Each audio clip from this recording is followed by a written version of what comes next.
नहीं सोचा था कि राज ठाकरे राहुल गांधी का समर्थन करेंगे।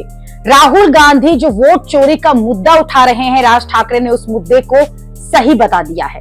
पुणे में एक कार्यक्रम में राज ठाकरे ने भी वोट चोरी की बात कही। राज ठाकरे ने कहा कि लोग वोट डाल रहे हैं लेकिन वोट उम्मीदवारों तक नहीं पहुंच रहे, वो चोरी हो रहे हैं।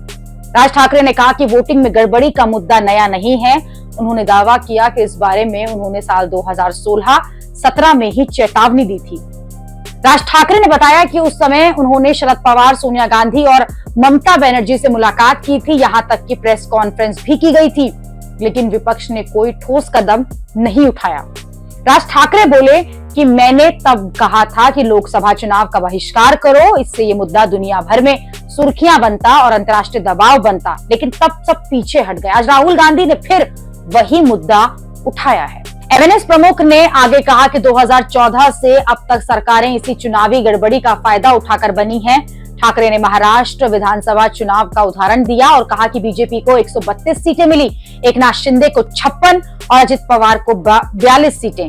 इतने बड़े आंकड़ों के बावजूद न जीतने वाले खुश थे और न ही हारने वाले, क्योंकि ये पूरा मामला वोटों की गड़बड़ी का था। राज ठाकरे ने हाल ही में चुनाव आयोग की प्रेस कॉन्फ्रेंस का भी जिक्र किया। उन्होंने कहा कि चुनाव आयोग ने राहुल गांधी से हलफनामा लिखने का कहा है, जबकि राहुल विपक्ष के नेता हैं। उसी समय बीजेपी नेता अनुराग ठाकुर ने भी 6 सीटों पर गड़बड़ी का आरोप लगाया था। यानी अब सत्ता पक्ष और विपक्ष जो है, दोनों ही चुनाव में धांधली की बात कर रहा है। फिर भी चुनाव आयोग चुप है, क्योंकि पिछले 10-12 साल का खेल उजागर हो जाएगा। राज ठाकरे ने राहुल गांधी के आरोपों का समर्थन करके सबको हैरान कर दिया। राज ठाकरे ने ऐसे वक्त में वोट चोरी के आरोपों का समर्थन किया है जब उद्धव ठाकरे भी ऐसे ही आरोप लगा रहे हैं। दूसरी तरफ बरसों पुरानी दुश्मनी भूलकर उद्धव और राज ठाकरे जो हैं वो एक साथ आ रहे हैं। कुछ दिन पहले ही राज ठाकरे ने सीएम फडणवीस से मुलाकात की थी। राज ठाकरे वो नेता हैं जो सावरकर के मुद्दे पर राहुल गांधी से भिड़ गए थे और राहुल गांधी को काफी भला बुरा कहा था, लेकिन अब राज ठाकरे वोट चोरी के मुद्दे पर विपक्ष का समर्थन कर रहे हैं।